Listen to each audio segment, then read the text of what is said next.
Thank you.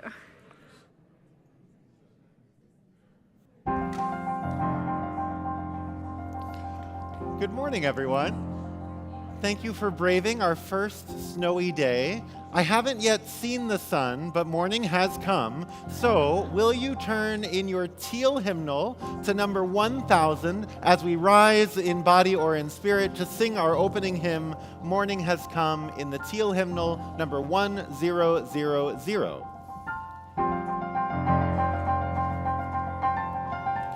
Morning has come, arise and greet the day. Dance with joy and sing a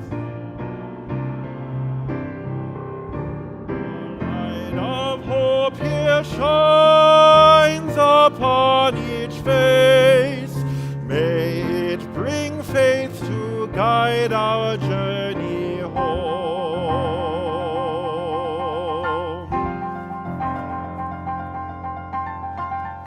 A new day dawns, once more the gift is given. Wonder fills this moment shared together. The light of peace here shines upon each face. May it bring faith to guide our journey home.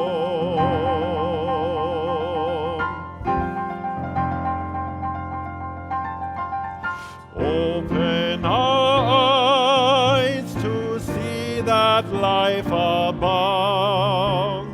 Open hearts to welcome it among us. The light of love here shines upon each face. May it bring faith to guide our journey home.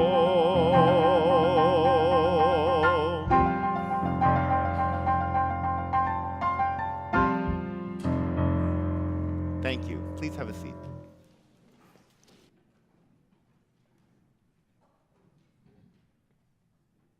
Good morning and welcome to the First Unitarian Universalist Congregation of Ann Arbor. If you're newer to our community or we haven't had the chance to meet yet, I'm the Reverend Manish Mishra-Marzetti, serving our community as senior minister. It's my privilege to welcome you on behalf of myself and our chancel team today. Whether you're joining us here in person, live streaming from home, or watching on demand at a later time, it is good that we have chosen to be together this Sunday. I especially extend a warm welcome to members of our Unitarian Universalist Service Committee who may be joining us online from a variety of locations across the United States, North America, and more broadly, indeed, the world. We're glad you are with us this morning. Thank you for joining us. As some of you may know, our Unitarian Universalist congregation has been meeting continuously here in Ann Arbor since 1865, helping bring alive the vision of a free and liberal faith, one in which each of us is able to explore and discover what it means to be human as we support one another on that very human journey with our collective care and love. If you're newer to us, we're so glad that you've chosen to be together here with us this Sunday. We know it takes courage to visit a congregation, a community that you haven't visited before and in which you may not know anybody. We hope that you will find here a like-minded people, one who share your values and your commitment to bringing those values alive in the world. If you're newer to us and are joining here in the sanctuary in person, following the conclusion of our service this morning, we invite you to join us in the Redmond Room, which is outside those double doors, your first room on the left. There will be people from our community, lay leaders and or staff, who will be available to answer your questions about Unitarian Universalism more broadly and our congregation more specifically. If you're joining us for the first time or are newer to UU Ann Arbor and you're online live streaming right now, we invite you to take a moment and introduce yourself in the chat. You might want to share a word of where you're joining us from. We know there will be ongoing members of our community there who will be delighted to welcome you and greet you into that space. If you're watching on demand at a later time this week, please know that you can reach out to any member of our staff team, up to and including myself. We would be delighted to answer any questions you may have and orient you to our community. We also invite newcomers to take a moment to fill out a survey at uuaa.org/newcomerssurvey.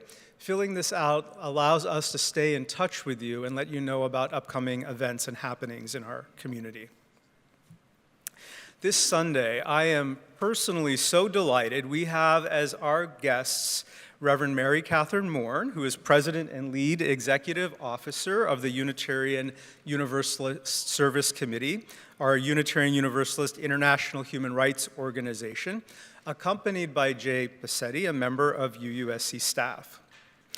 Following our 9:30 service today, this morning, there will be opportunities for congregants to greet Reverend Mary Catherine and Jay in the social hall, and we encourage you to do so. Later in today's service, we'll have the honor of hearing from Reverend Mary Catherine about the good work UUSC is doing. It is work that matters so much as it offers us hope and possibility, reminders of who we human beings can be at our very best when the times we are living in can so often reflect the opposite of that. How might we find beauty and meaning in the quest to build a more just world? As we hold that question more deeply, I share some words of guidance and blessing from the now deceased genderqueer activist poet Andrea Gibson, who wrote in a very brief poem entitled "Good Grief." They say, "Let your heart break so that your spirit doesn't." We are gathered for worship.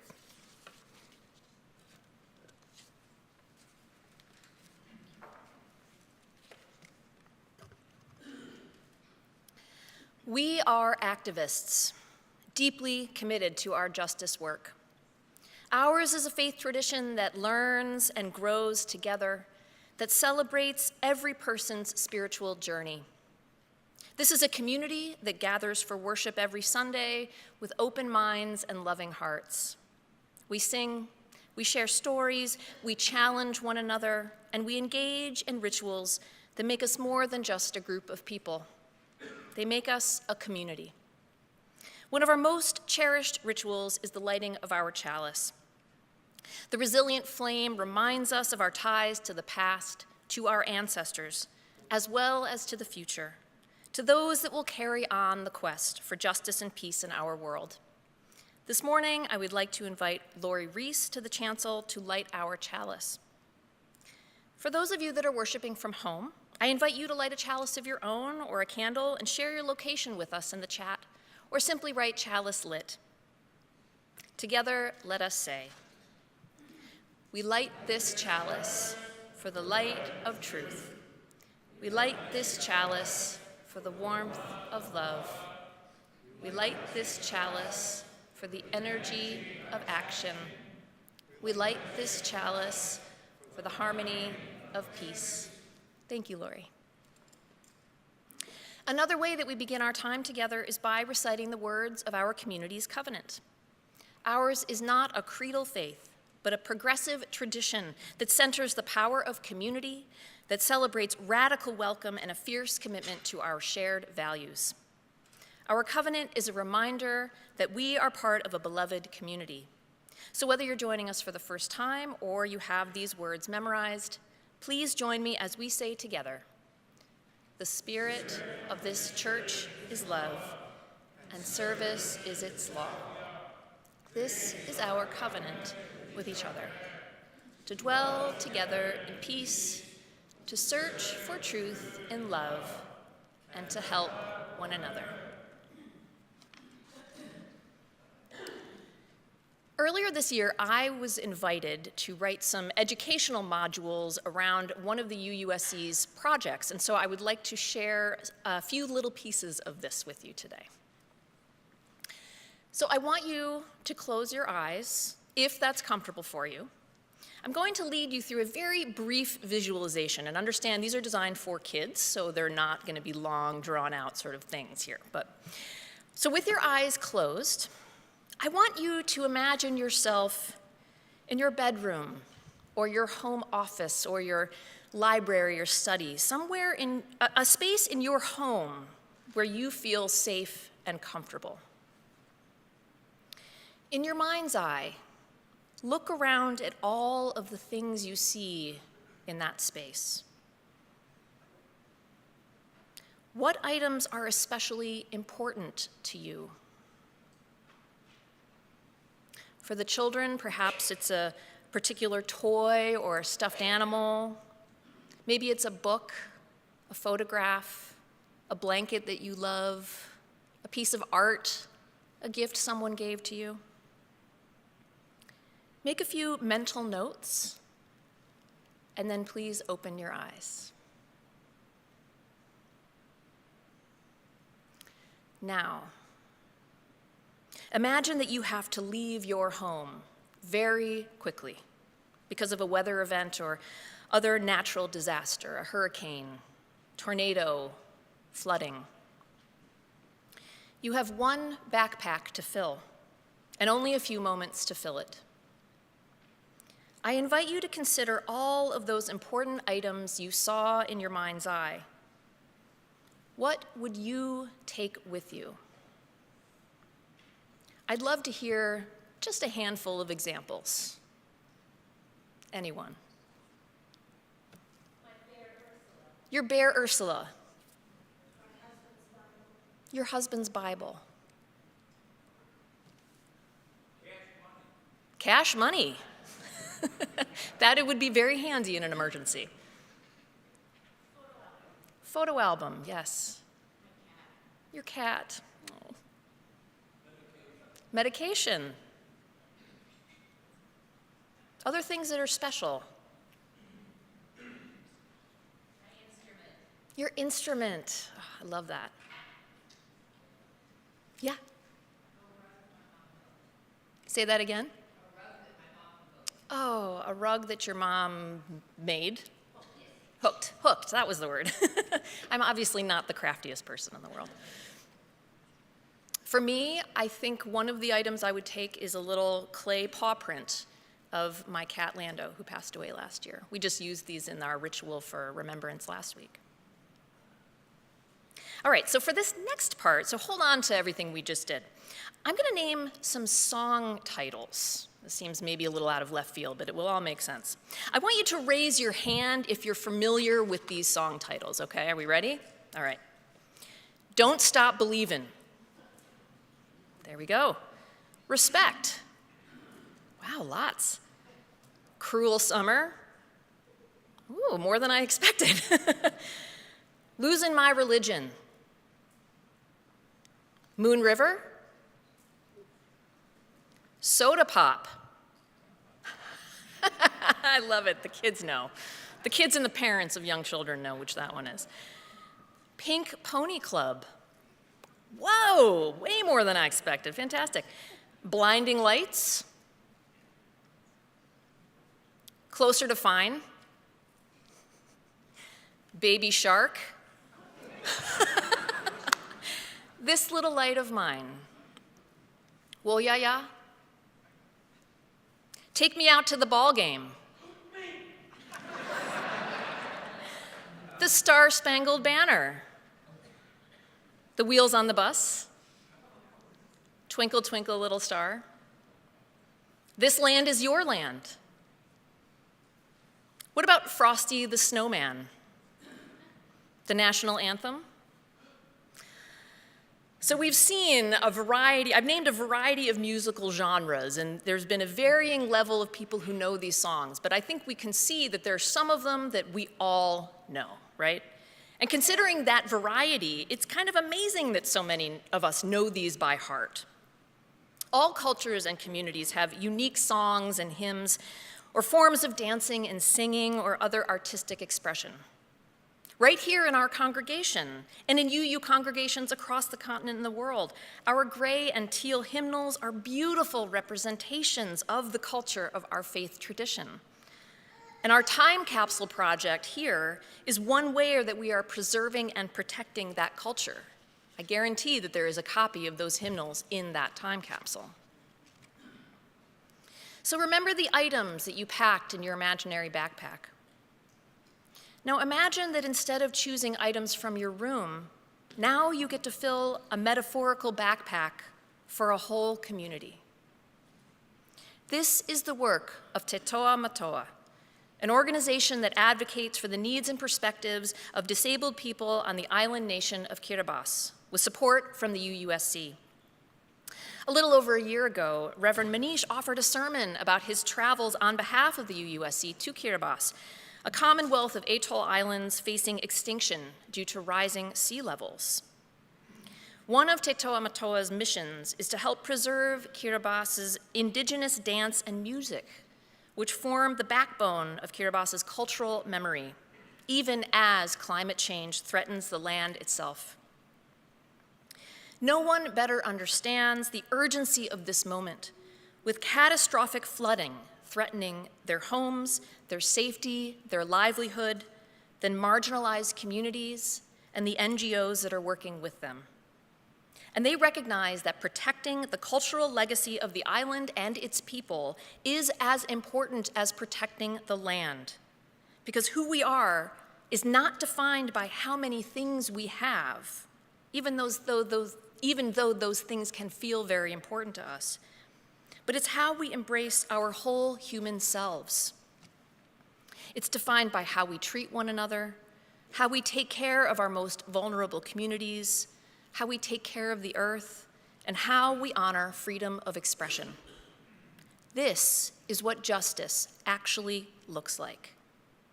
And it is the work of the UUSC. May it continue to be so for all the days ahead. And now, as we move more deeply into this morning's time of worship and reflection, I invite you to hold all of our children and youth in your hearts, wherever they may be, as we sing out the time for all ages.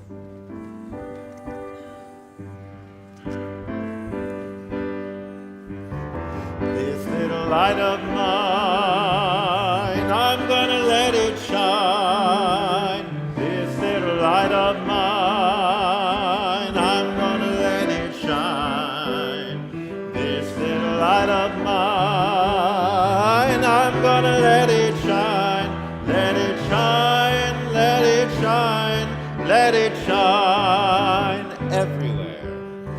Everywhere I go, I'm gonna let it shine.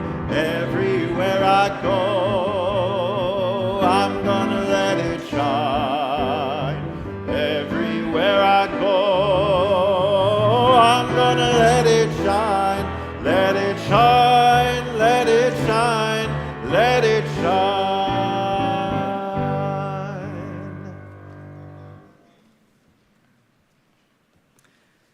As we take a moment in our service today to honor the fact that it's Veterans Day weekend, I want to invite U.S. Army Staff Sergeant Annette Daniel into the chancel. Would you give Annette a warm welcome?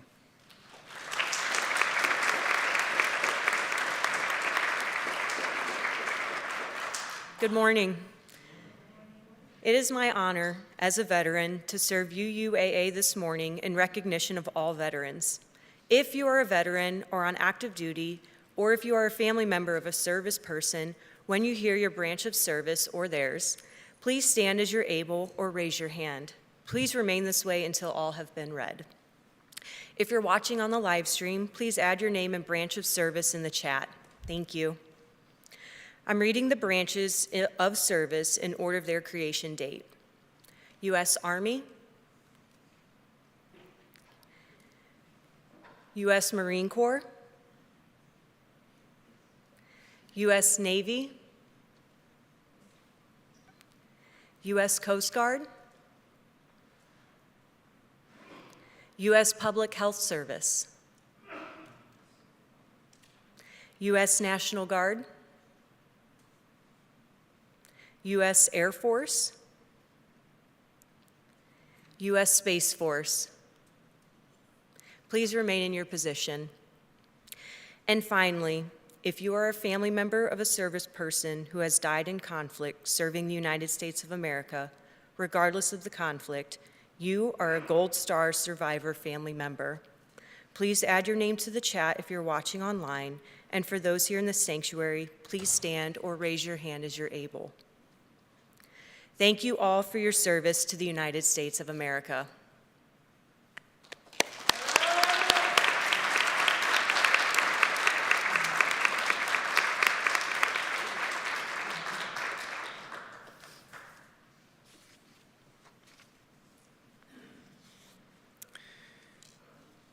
Thank you, Annette.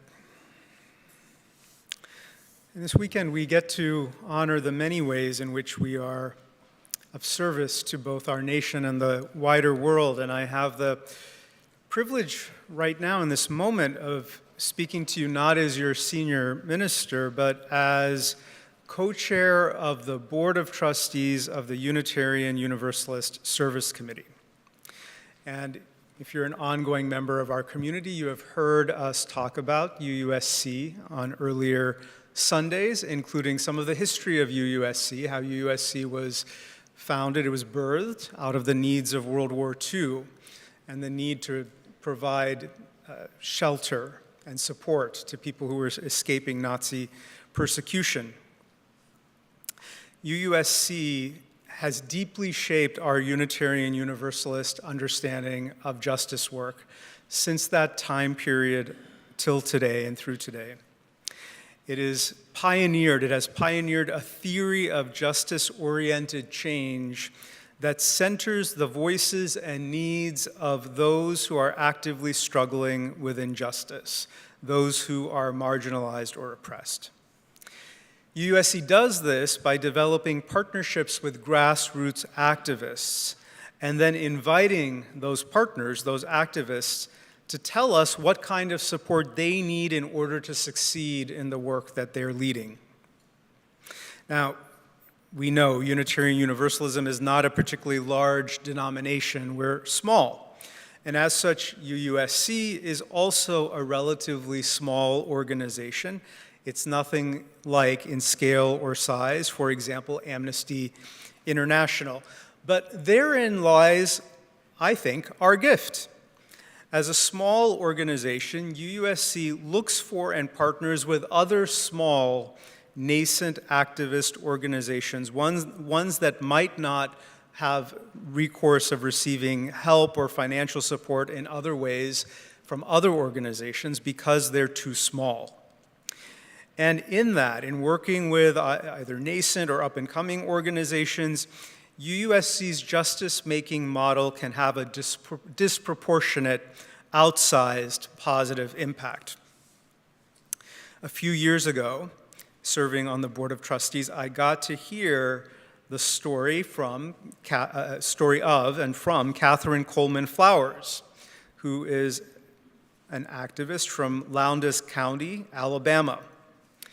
As a resident and as a mom, she knew that her local Black community was struggling with basic sanitation. Wastewater was pooling in people's backyards, and neighbors were getting sick.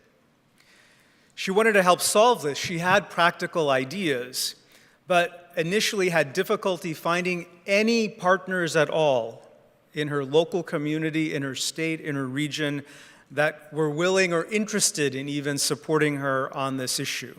She wasn't sure how to get the work even started. Catherine Flowers shared with us that UUSC was the very first organization to step forward and support the work that she was interested in doing.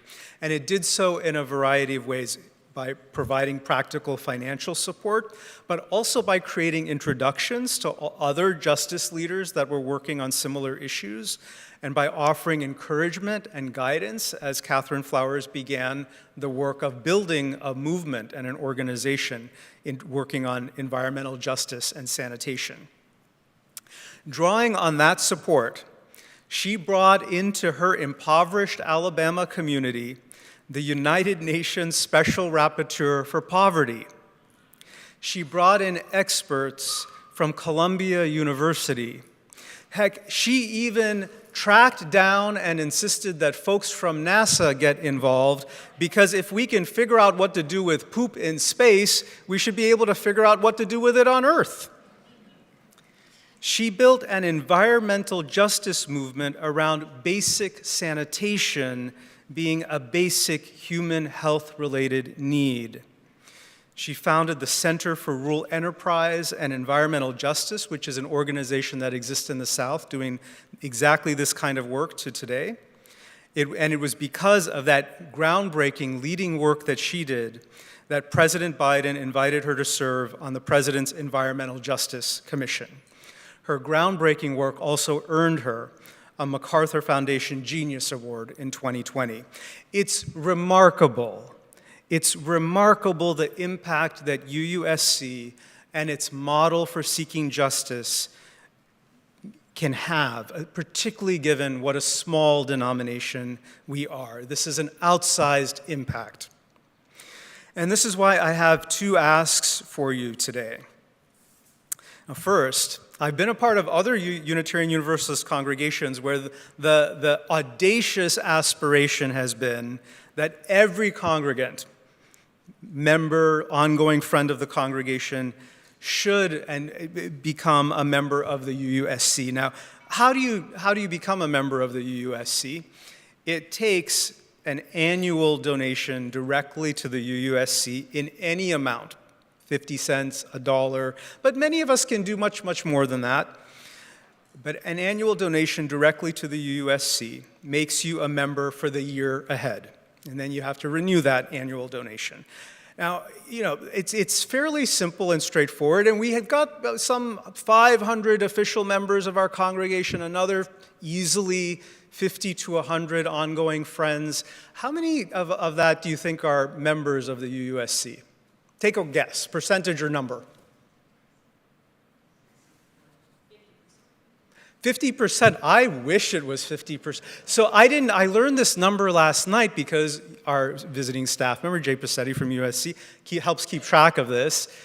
71 out of 500 official members, and really our base is closer to 600 when you take in ongoing friends. Now, if I'd known that prior to last night, I would have insisted that we do a membership drive prior to Mary Catherine's visit, because I was a little chagrined and honestly, I felt a little embarrassed.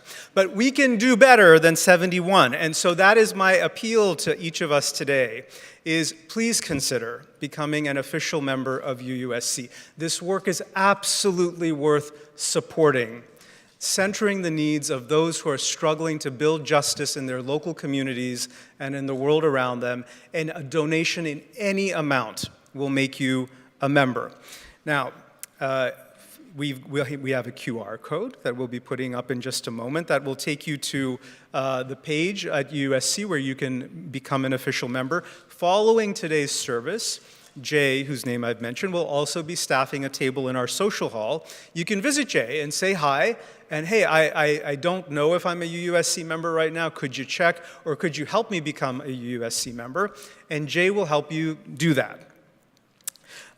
We can certainly strive towards that 100% of us becoming UUSC members, and I hope that we will. Now, the little bit of a distinction here, I learned that across UU communities there can be some confusion. Sometimes folks think that if they're giving to the congregation, that automatically makes them a UUSC member. It does not.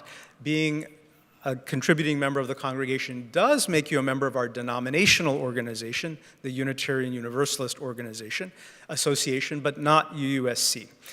Folks can also think that if you're giving money directly to the denominational organization, UUAA, that makes you a member of UUSC. It doesn't. We are a highly decentralized denomination, and these are separate institutions in the way that each of our congregations is completely separate and independent as well. So that is my first ask of us today, to please consider becoming a UUSC member. I would love for us to strive towards 100% of us becoming UUSC members. Now, in addition, we have a monthly Share the Basket, Share the Plate collection, and our plate collection today is in honor of UUSC, and so in just a moment, our ushers will be coming down the aisles with baskets to collect our weekly offering. The weekly offering will be shared with UUSC. You can give check or cash donations in those baskets. If you prefer electronic giving, all the usual ways week to week that we have available, including going to uuaa.org/giving or texting, if you prefer text giving, to 73256. Those are ways you can electronically give. And I just note again, giving to the shared plate collection, which I encourage you to do. That alone doesn't make you a UUSC member either. So annual donation directly to UUSC is what makes you a member. And I encourage and hope that you'll do that. Please join me in becoming a member of UUSC. Let me think. Yeah, and with that, this morning's collection will now be gratefully received.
I want to invite our ushers forward.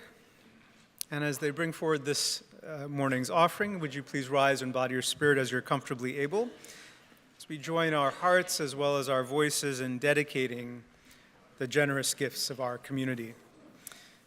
Let us join together in saying, "To the work of this congregation, which is weaving a tapestry of love and action, we dedicate our lives, and these our offerings." Please be seated.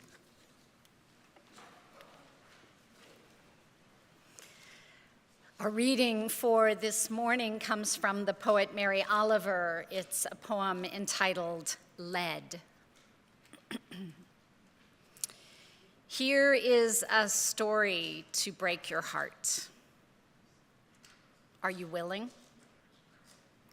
This winter, the loons came to our harbor and died, one by one, of nothing we could see.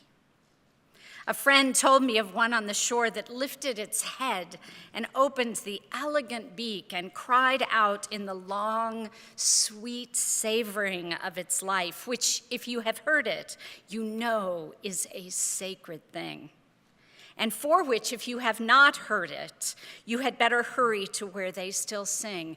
And believe me, tell no one where that is. The next morning, this loon, speckled and iridescent, and with a plan to fly home to some hidden lake, was dead on the shore. I tell you this to break your heart, by which I mean only that it break open and never close again to the rest of the world.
It doesn't feel like it. Oh, wait, is that better?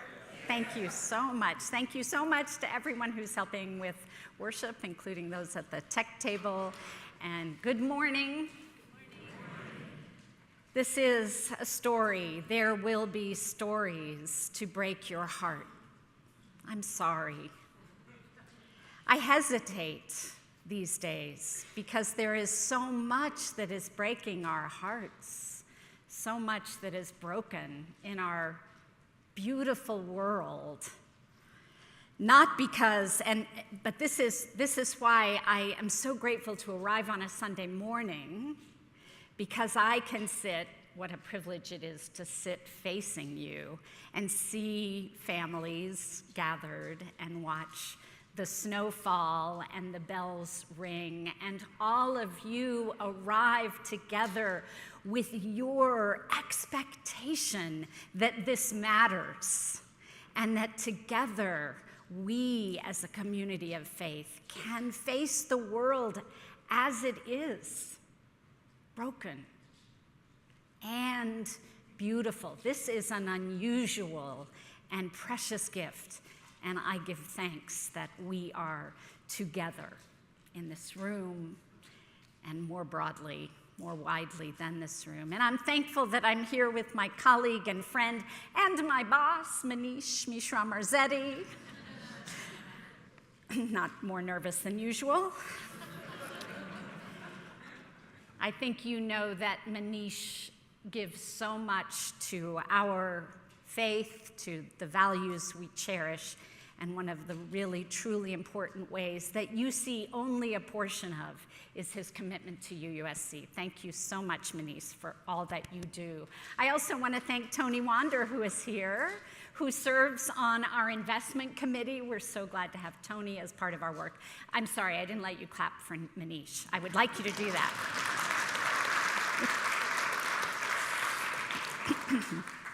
I also want to thank those of you, all 71 of you, I think there may be more right now, thank you, Manish, who are members of UUSC. Thank you for making the work we do for human rights with our partners around the world possible. Thank you for this collection, and I look forward to meeting some of you and talking with you about our work, and hopefully the stories that I'm sharing this morning will inspire many more of you to want to be part of this important work, which I hope feels for you as a congregation like a natural extension, a global extension of the remarkable social justice work that you do here as a congregation right here in Ann Arbor. I am so inspired by this congregation's work and vision. I received the list of your social justice task forces. Have you looked at it lately? It's kind of amazing, a little overwhelming, if I'm being honest. Also, I had the opportunity to read your Vision 2050, your Vision 2050. I have seen many documents like this from congregations, but wow, what a tremendous job you've done. So good, I think this is true, I can even tell you what it says, just on one reading. Now that's a good report, right? Climate justice, anti-racism and anti-oppression work, and radical welcome.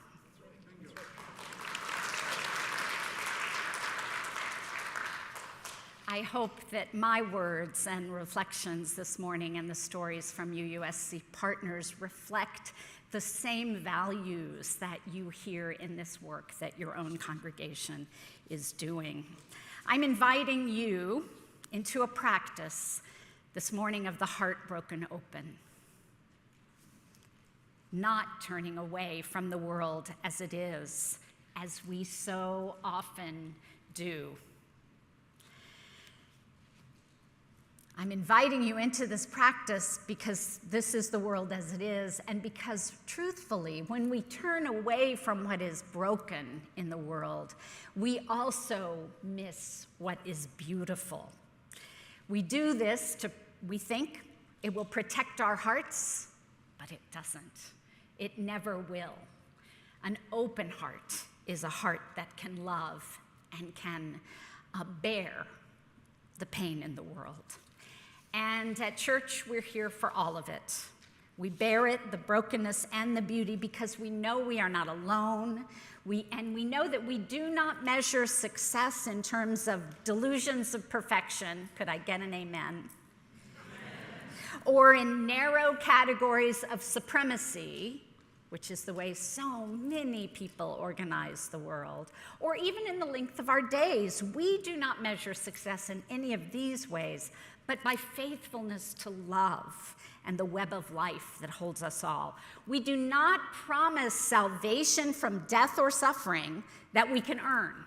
We don't promise something we can earn that prevents us from death or suffering, but rather a universal liberation that frees us to love and to experience beauty, even in the face of brokenness.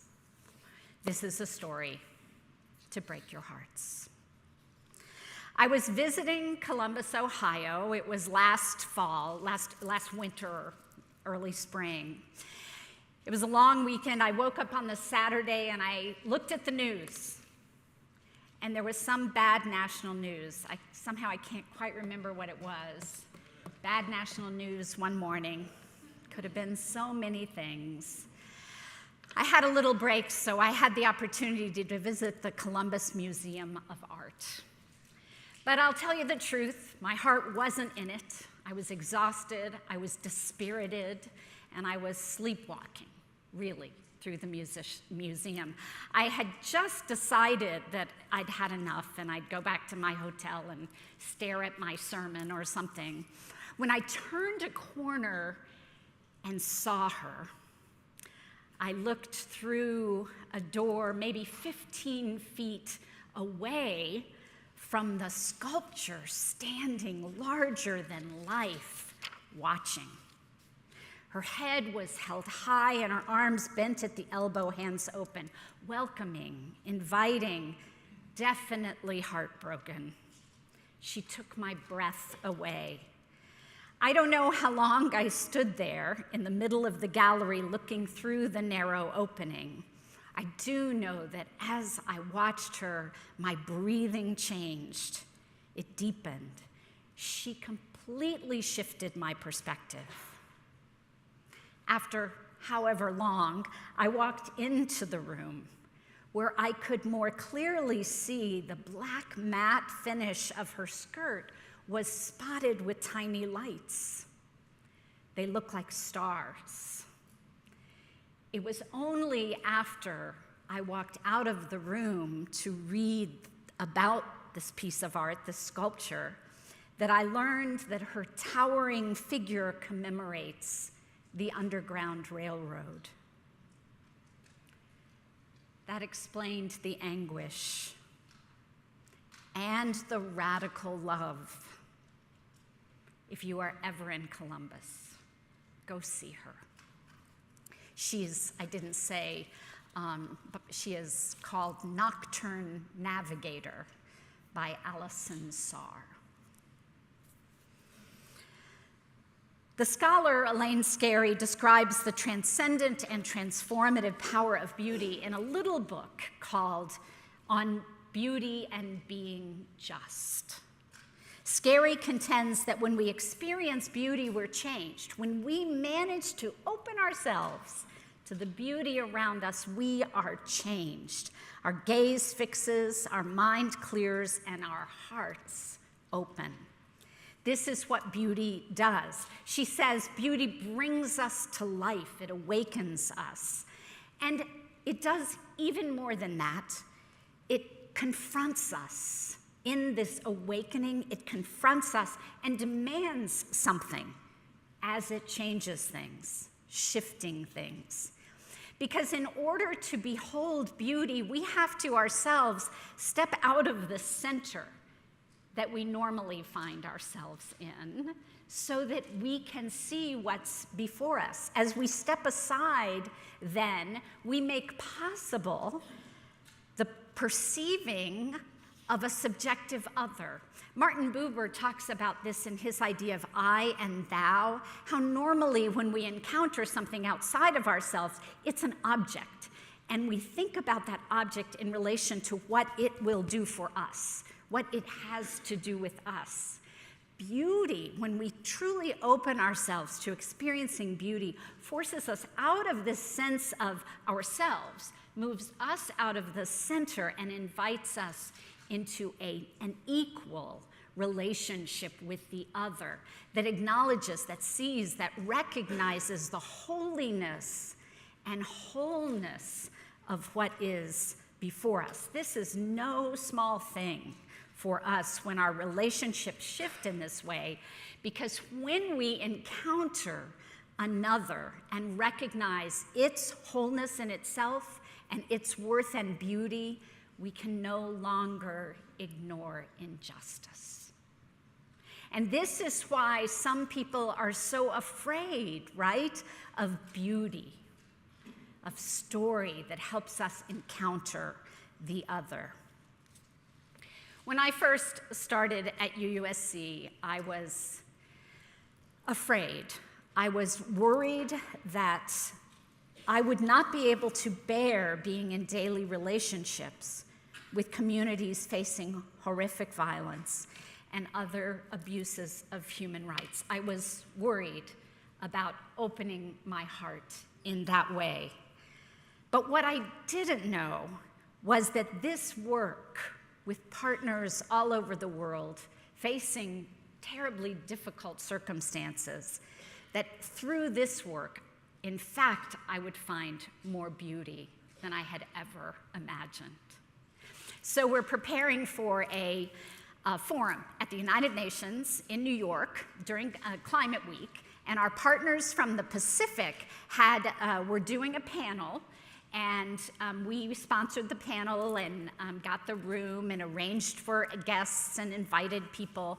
And so I was worried about all of the details and who was going to say what and what were the important points that we were going to make, when we got a call that the only thing they needed, thank you very much, was for us to bring some flowers and some green plants to the room, because they knew what the room was going to look like. This isn't that room. I should have gotten a picture of it. They knew, these activists from the Pacific knew, that while what they were fighting for, speaking out for, life and death issues, that there's no sense in talking about this kind of justice unless we remember the beauty that we are striving to preserve, the beauty of life that is what we are working for. A couple of years ago, some of us made a trek to Poland to visit with a partner who's supporting Roma people who have escaped Ukraine since the full-scale invasion of Ukraine. We had the opportunity to meet with this community of youth who were there to learn about their Roma history and culture and the history of the genocide of the Roma people. It was such a difficult topic and so many hard things to learn. And yet what we discovered is that so much of the time we were together, the youth were engaged in dance and singing, again, reminding themselves and us that what we are fighting for is this beautiful and precious life that we share.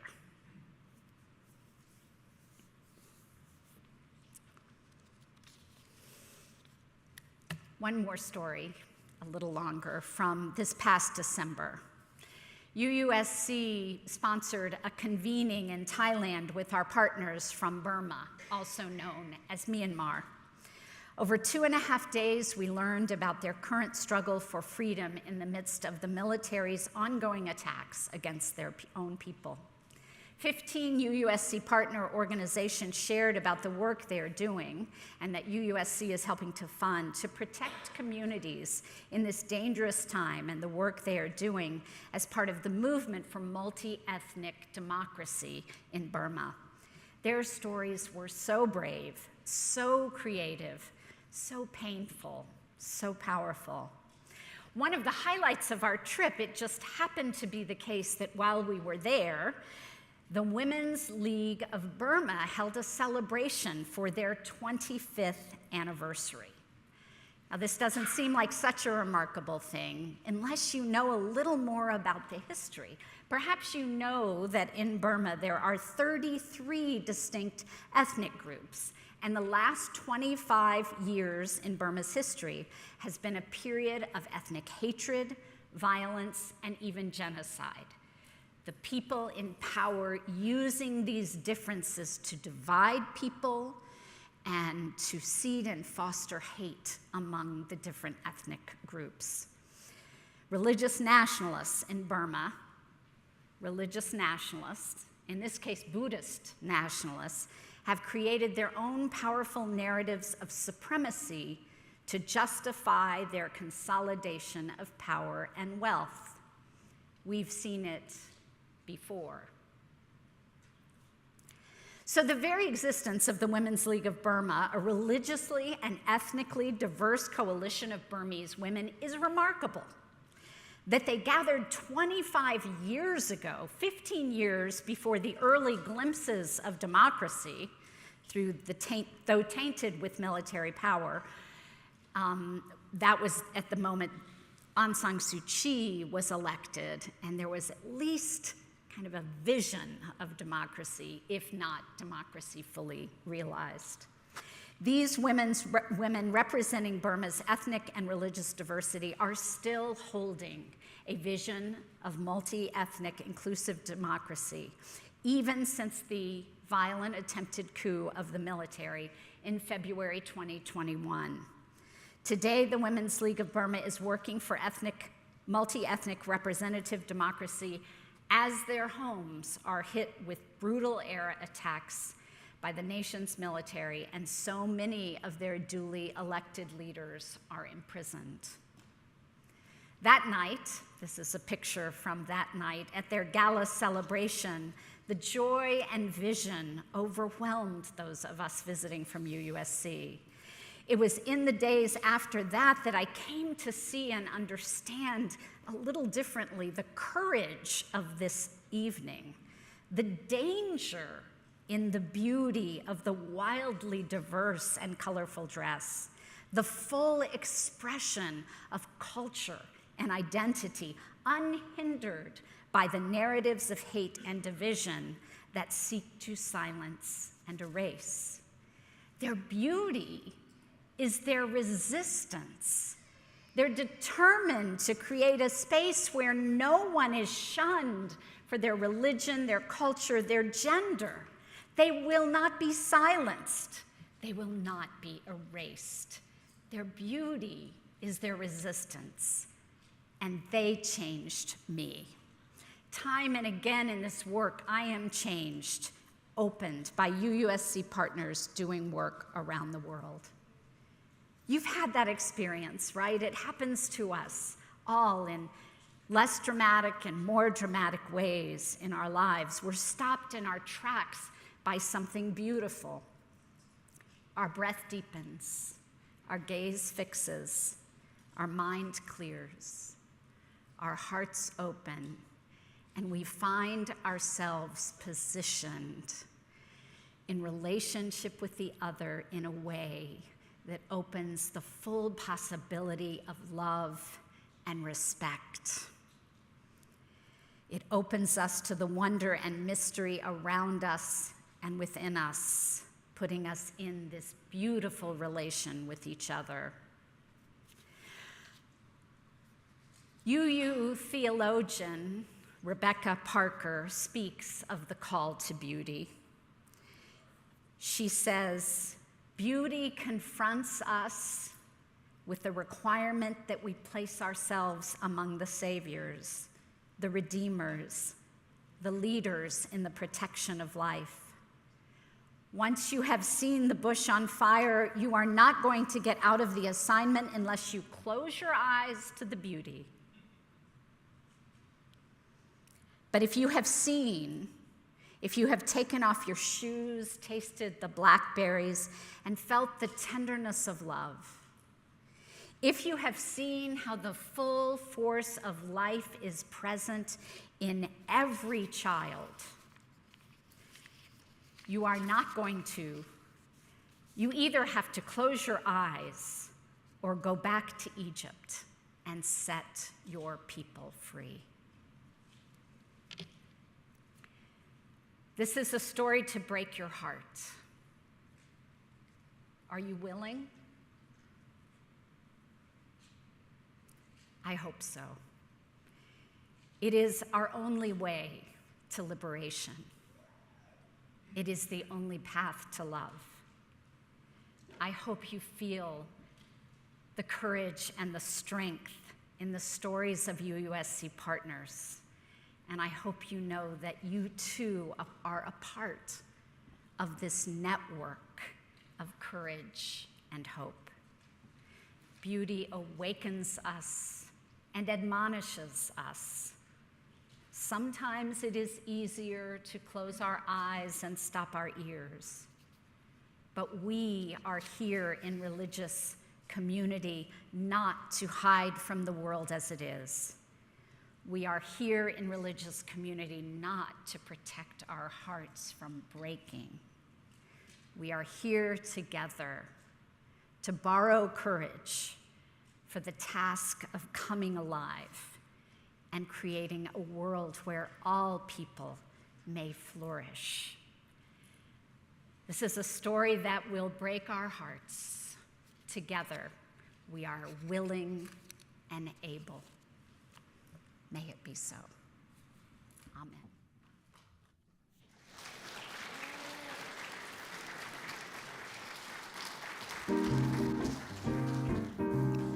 Friends, will you stand as you're comfortably willing and able, turning once again in our teal hymnal to number 1017 as we sing together, Building a New Way, number 1017.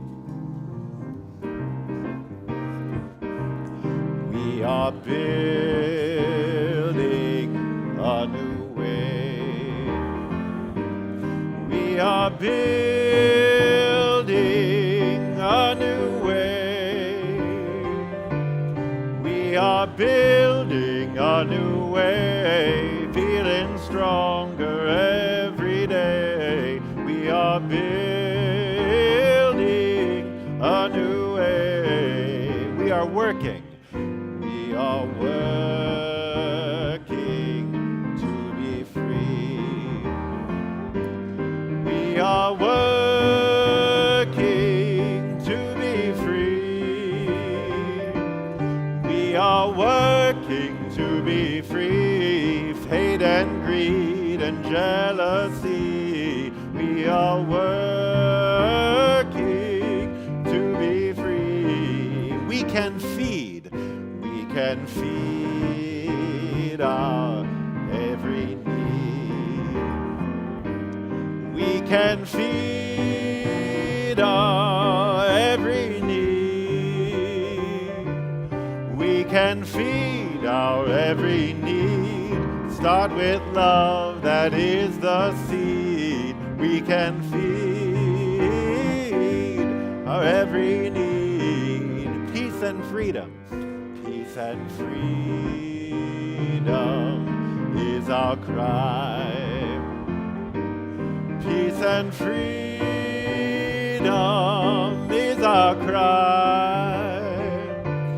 Peace and freedom is our cry. Without these, this world will die. Peace and freedom is our cry.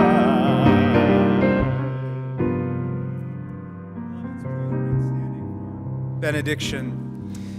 Peace and freedom is our Unitarian Universalist cry. We, a people who live in the brokenheartedness of recognizing this world is not as it should be, that there is greater cruelness than is needed, greater injustice than there ever should have been.